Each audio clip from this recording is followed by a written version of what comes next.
ദൈവനാമത്തിന് മഹത്വം ഉണ്ടാകട്ടെ. ഈ ഒരു ദിവസം കൂടെ കാണുവാൻ തക്കവണ്ണം ദൈവം നമ്മെ സഹായിച്ചു. ആ ദൈവത്തിന് നന്ദി പറയാം. ഇന്ന് നമ്മുടെ ധ്യാനത്തിനായിട്ട് തിരഞ്ഞെടുത്തിരിക്കുന്നതായ വേദഭാഗം, അവന്റെ കൽപ്പനകൾ പ്രമാണിക്കുന്നതല്ലോ ദൈവത്തോടുള്ള സ്നേഹം. അവന്റെ കൽപ്പനകൾ ഭാരമുള്ളവയല്ല. ഈ മാസം മുഴുവൻ തന്നെയും നാം ചിന്തിക്കുന്നതായ വിഷയം അനുസരണത്തിന്റെ അനുഗ്രഹങ്ങൾ എന്നുള്ളതിനെ കുറിച്ചാണ്. അനുസരണത്തിന്റെ അനുഗ്രഹങ്ങൾ പ്രത്യേകിച്ച് പറയുമ്പോൾ, കർത്താവായ യേശുക്രിസ്തു ഈ ഭൂമിയിലായിരുന്നപ്പോൾ താൻ എന്തെല്ലാം പ്രവൃത്തികൾ ചെയ്തോ അതൊക്കെയും ദൈവം പറഞ്ഞ പ്രകാരം അനുസരിച്ചാണ്. അതുപോലെ ദൈവത്തിന്റെ കൽപ്പനകളെ പ്രമാണിക്കുക, അല്ലെ ദൈവത്തെ അനുസരിക്കുക എന്നുള്ളത് ഇവിടെ പറയുന്നത് എന്താണ്? അവന്റെ കൽപ്പനകൾ പ്രമാണിക്കുന്ന അത്രേ ദൈവത്തോടുള്ള സ്നേഹം. അപ്പൊ ദൈവത്തിന്റെ കൽപ്പന അനുസരിക്കുന്നു എന്ന് പറയുന്നത് ദൈവത്തോടുള്ള സ്നേഹമാണ്. അപ്പൊ ആയതുകൊണ്ട് ഈ ഭൂമിയിൽ ജീവിച്ചിരിക്കുന്നവരായ നാം ഓരോരുത്തരും അന്യോന്യം സ്നേഹിക്കുകയും ദൈവത്തിന്റെ കൽപ്പന അനുസരിക്കുകയും ചെയ്യണം. പ്രത്യേകിച്ച് നമുക്കറിയാം, യേശു ക്രിസ്തു ഈ ഭൂമിയിൽ വന്നത് പിതാവായ ദൈവത്തിന്റെ സ്വഭാവം കാട്ടുവാൻ വേണ്ടിയാണ്. അത് എപ്രകാരമാണ്? തന്റെ ജീവിതത്തിലൂടെ. പ്രത്യേകിച്ച് അപ്പോസ്തലനായ പൗലോസ് പറയുമ്പോൾ, നാം എല്ലാവരും ഒരു പത്രമാണ്, ലോകരെല്ലാവരും കാണുന്നത്. അപ്പൊ നമ്മുടെ ജീവിതത്തിൽ, യഥാർത്ഥ ജീവിതത്തിൽ നാം അനുസരണം ഉള്ളവരായിരിക്കണം. പ്രത്യേകിച്ച് ദൈവത്തിന്റെ കൽപ്പനകളുടെ പ്രാധാന്യത്തിൽ, കൽപ്പനകളെ അനുസരിച്ച്.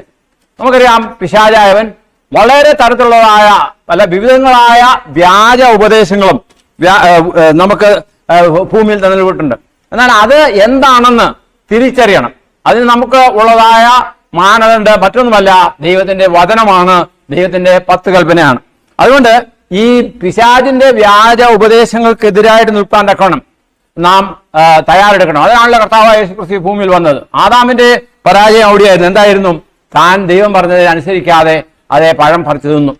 അതുമൂലം എന്ത് ചെയ്തു? നമുക്ക് ഉണ്ടാകേണ്ടിയിരുന്നതായ ആ വലിയ അവകാശങ്ങൾ നഷ്ടപ്പെട്ടു.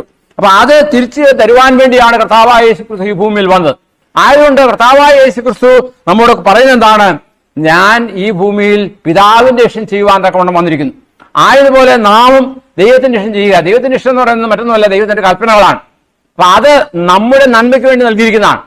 അപ്പൊ ആ ഒരു സ്നേഹത്തെ, അതായത് ദൈവസ്നേഹമുള്ളവർ എന്ത് ചെയ്യും? ദൈവത്തിന്റെ കൽപ്പന അനുസരിക്കും. ഈ ഭൂമിയിൽ ജീവിച്ചിരിക്കുന്നതായ ജീവിതത്തിൽ നമുക്ക് ചിലപ്പോൾ പ്രയാസങ്ങൾ ഉണ്ടാകാം, പലതരത്തിലുള്ള പരീക്ഷ ഉണ്ടാകാം. എന്നാൽ അവയൊക്കെയും എന്ത് ചെയ്യണം? അതിജീവിക്കാൻ തക്കവണ്ണം ദൈവസ്നേഹം തമ്മിൽ ഉണ്ടാകണം. ദൈവത്തിന്റെ സ്നേഹം തമ്മിലുള്ളപ്പോൾ കണിശമായിട്ടും ദൈവത്തിന്റെ കൽപ്പനകൾ ഒരു ഭാരമല്ല. ആയതുകൊണ്ട് പിന്നെ പറയുന്നത്, വാഗ്ദത്തം ചെയ്തിരിക്കുന്നത് നമുക്ക് അപ്പുറമായ ഒരു പരീക്ഷകളും ഉണ്ടാകുകയില്ല. ആയതുകൊണ്ട് നമ്മുടെ ജീവിതത്തിൽ എന്തായിരിക്കണം? രക്ഷാമാർഗം കർത്താവായ യേശുക്രിസ്തുവിലൂടെ നമുക്ക് നൽകിയിരിക്കുകയാണ്. അത് പാലിപ്പാൻ വേണ്ടി, അത് പ്രാപിപ്പാൻ വേണ്ടി നാം എല്ലാവരും ഒരുങ്ങണം. അപ്പൊ ആ ഒരുങ്ങുന്നതിന്റെ ഭാഗമായിട്ട് എന്താണ്? ദൈവ കൽപ്പനയും യേശുവിന്റെ വിശ്വാസവും കാത്തുകൊള്ളുന്നവരായിരിക്കണം. ഈ ദിവസം ആരംഭിക്കുമ്പോൾ കണിശമായിട്ടും അത് നമ്മുടെ ഒരു ആപ്തവാക്യമായിരിക്കണം. അതായത് ദൈവത്തെ സ്നേഹിക്കുന്നവർ ആ നിർണയപ്രകാരം വിളിക്കപ്പെട്ടവർക്ക് സകലവും നന്മയ്ക്കായി കൂടി വ്യാപരിക്കും. ആയതുകൊണ്ട് എന്തിനു വന്നാലും ദൈവത്തിന്റെ ഇഷ്ടം ചെയ്യുക, കർത്താവായ യേശുക്രിസ്തു നമുക്ക് കാണിച്ചു തന്നതായ ഈ പാതയെ പിൻപറ്റുവാൻ ഇന്ന് ഈ സമയം നമ്മെ തന്നെ സമർപ്പിക്കാം. ദൈവം നമ്മെ ഓരോരുത്തരെയും അനുഗ്രഹിക്കട്ടെ എന്ന് ഞാൻ ആശിക്കുകയാണ്. നമുക്ക് പ്രാർത്ഥിക്കാം. ഞങ്ങളെ സ്നേഹിക്കുന്ന സ്വർഗീയ വാഴ്ത്തപ്പെട്ട പിതാവേ, തിരുസന്നിധിയിലേക്ക് ഈ ദിവസം ആരംഭിക്കുന്നതിന് മുൻപായി ഞങ്ങളെ തന്നെ സമർപ്പിക്കുന്നു. കർത്താവായ യേശുക്രിസ്തു ഈ ഭൂമിയിലായിരുന്നപ്പോൾ എപ്രകാരം ദൈവത്തിന്റെ ഇഷ്ടം ചെയ്തുവോ ആയതുപോലെ ചെയ്യുവാൻ തക്കവണ്ണമുള്ള കൃപ, പ്രാപ്തി, കഴിവ് ഞങ്ങൾക്ക് തരണമേ. ഈ ദിവസത്തിൽ പ്രത്യേകിച്ച് ആർക്കെങ്കിലും ജന്മദിനമുണ്ടെങ്കിൽ അവർ കൊണ്ട് പ്രാർത്ഥിക്കുന്നു. ദൈവം നടത്തുന്നതിനെ ഓർക്കുവാനും നന്ദിയുള്ളവരായിരിക്കാൻ സഹായിക്കണമേ. ഒരു കൂടി അവിടുത്തെ കരുണയും കൃപയും ചൊടിയും യാചിച്ചുകൊണ്ട് ഈ പ്രാർത്ഥന ക്രിസ്തുയേശുവിൽ കൂടി താഴ്മയോടും വിനയമായി ചോദിക്കുമ്പോൾ കൃപയോടെ കേൾക്കുമാറാകണമേ. ആമീൻ. ഈ ഒരു ദിവസം ദൈവം നമുക്ക് നൽകിയിരിക്കുന്നു. ദൈവം നമ്മെ ഓരോരുത്തരെയും അനുഗ്രഹിക്കുമാറാകട്ടെ.